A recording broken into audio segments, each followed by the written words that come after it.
Actually, they can't. Thank you indeed for staying with us. Of course, we are back from that break. My name is Peter Akabon. This special edition of Morning Prime, we are looking at the proposals contained in the Finance Bill 2024, trying to break that down for you, and of course, looking at what is making headlines in terms of the highlights. Well, we want to get right back into it. And before we went on the break, Beatrice, we had been looking at the biggest challenge the government has is debt. And with all these debts, different numbers depending on who you ask. We saw a number table yesterday, but we are not discussing debt. Where does government get this money without putting so much pressure on the populace? I think that's a difficult conversation, really, yes. And the government also seems to be really thinking about that, because Kenya will mostly be funded from taxes. That will form majority of the budget, and that's why we are seeing the taxes increasing significantly. Some of the proposals put forward by the government don't necessarily achieve as much as they were expected to achieve. So the government is left with looking at how else do they raise revenue when the taxpayers are really complaining that we feel overburdened, we feel overtaxed, and the government needs to run its operations. In the budgets, probably we have seen the government trying to rationalize some expenditures, and that is a conversation that probably we may not want to get into too much. But taxes are likely to keep going up. What we would ask, and what I have had stakeholders really in the submission saying is, it's okay, you can introduce the taxes, but please do it gradually. Don't do it suddenly so that they are so big, they cause very big shocks, and the impact is big. And most Kenyans don't have an issue with paying taxes. It's only that when there are so many, so much at the same time, then they can be crippling. Okay. Peter, you might not be an expert on bread, but let's break that down in terms of tax. Now, according to the Kenya Association of Manufacturers, with bread being a household commodity that a lot of people consume, now, you talked about the motor vehicle tax, so that impacts bread directly. We talked about eco-levy on packaging and that sort of thing, that impacts that product directly. Now, there is also the VAT. That is proposed to be slapped on this product. They are projecting that at the basic level of this commodity, the price will go up by at least 10 shillings. What do you think, if you were to extrapolate impact, what do you think will happen? Yeah, so bread is consumed in almost every household in Kenya. It's considered to be, I don't know whether I can use that, staple food. Yes. And they've introduced so many taxes on bread at one go. I know so many people are talking about the removal of, or rather the introduction of VAT on bread only. There are other measures which will affect bread. Like you correctly mentioned, plastic packaging will now be subject to eco-levy, one. And there is now excise duty on locally manufactured packaging material. Wow. So if you add all those, then you'll find that there will be a significant increase in the price of bread. And this is not the only household product that will be affected. The increase in price of cooking oil will also affect so many other household goods. We are talking about reduction of disposable income through changes that were introduced through Finance Act 2023. We're talking about motor vehicle tax and so many other changes that, one, increase the cost of buying goods, cost of transactions, and reduce your disposable income at the same time. So it makes it very, very difficult for the local mwananchi. And I think that's why the focus now has been on bread, but there are so many other changes that affect the cost of living. Yes. I want to spend the last few minutes discussing the proposed increase in excise duty by 5% on mobile money. Now, this hits everybody and is really unpopular.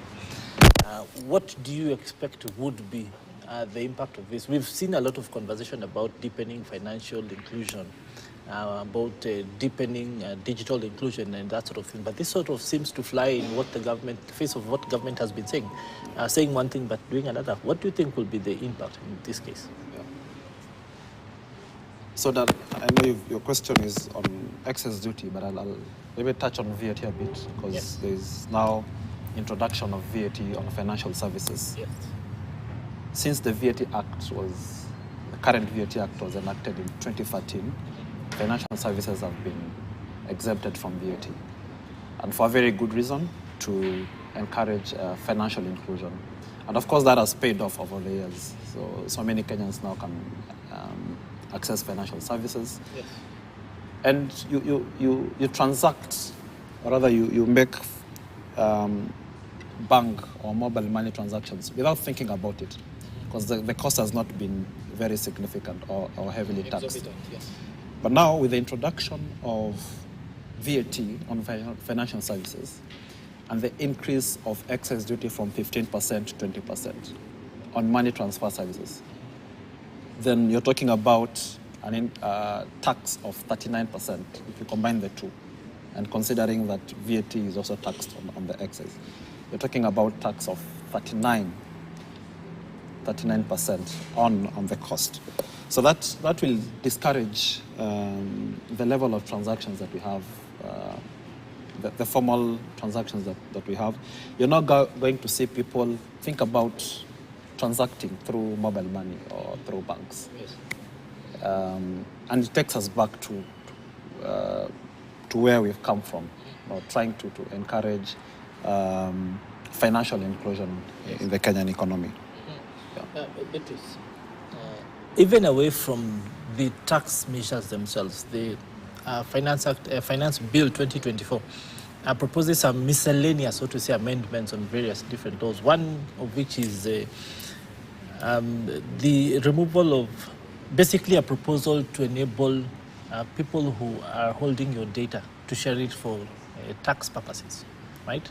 Yes. Now, people have talked a lot about how KRA is getting into your M-Pesa or your bank account and that sort of thing, but this is now reality. What do you think will be the impact in this case? I think the biggest concern around that proposal will be the misuse of the data, because you really, if KRA has access to this data, some of it personal identifiable data, there is a reason there are data protection and data privacy rules to ensure that you feel safe, that I can have my data is safe with the bank, my data is safe, it's not going to be shared to people. But there are no real guidelines. They're just saying the commissioner could get access, can be able to request for data and get access to this data without, so long as they are chasing revenue. So that they are, so long as they are following for revenue and that. The main problem with that is one, it interferes with their constitutional right to privacy, and then it is also prone to misuse, and that is something that really needs to be looked at. Yes. Peter, this will also essentially reduce confidence because we saw when the idea first came out that the Kenya Revenue Authority would be able to access people's financial records through M-Pesa. We saw a lot of people drop mobile money. A lot of people who were using pay bills and that sort of thing literally stopped using them, go back to the cash economy. This is essentially reversing a lot of progress that had been made in financial inclusion and moving away from cash and traceability. Do you think government is shooting itself in the foot? Yeah, I think it is. And as I mentioned, we've come from very far. Yes. In terms of financial inclusion. Introducing VAT and increasing excise duty will only take us back to where we've come from. Right now, if you go to certain parts of Nairobi, you're not able to transact through pay bill. They tell you to send money. Yes, or that's because in that fear, yes. that now government will be accessing transactions made through pay bill.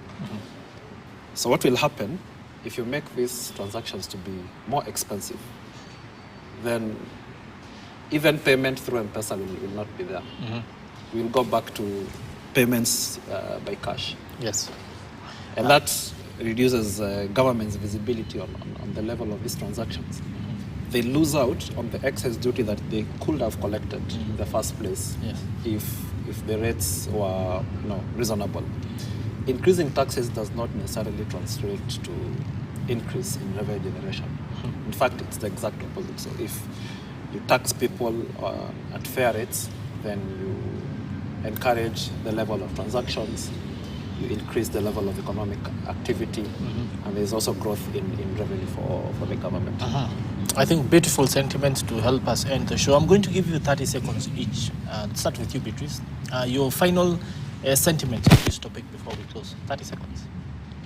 My final sentiment really would be we have some good proposals in place and documents that experts have spent time on, the national tax policy, the medium-term strategy, and if this, especially the medium-term strategy that gives the strategy of how taxes should ideally move over the next 3 years, with this finance bill being the first year, they would give a lot of confidence on you would know or anticipate what would happen. And when you look at the medium tax strategy, the main there is an objective to gradually reduce taxes, the pay-as-you-earn, gradually reduce the VAT rates, gradually reduce the corporate income tax rates, which is what Kenyans are asking for. And within that document, there are proposals on how the taxes can really be reduced while the revenue generated by the government is not impacted.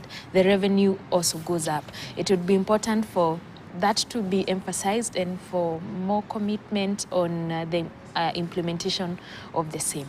Okay, thank you. Peter. Yeah. So the finance bill has gone through public participation. Various stakeholders have expressed their concerns on how the finance bill is likely to increase the cost of living. It's going to reduce the ease of doing business in Kenya. So our appeal to the National Assembly is to factor in all those proposals that have been made and, adopt changes that will reduce the cost of living, encourage the level of economic activity, and boost our economic growth. Indeed, we have run out of time. Ladies and gentlemen, thank you very much, Beatrice, for taking the time to talk to us. And of course, Peter, for lending us your expertise in this discussion. It has indeed been very insightful. Of course, just about 24 hours left to the reading of what people will say, reading of the budget in Parliament.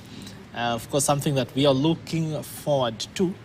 And to say that we have barely scratched the surface on this discussion and that we would like to come back later on after that and, of course, try to extrapolate what to expect going forward in terms of implementation for this. But for now, unfortunately, that's it. Here on Morning Prime, my name is Peter Akaba. It has been a blast having you. And thank you for taking the time to continue engaging us on this. Of course, the conversation continues.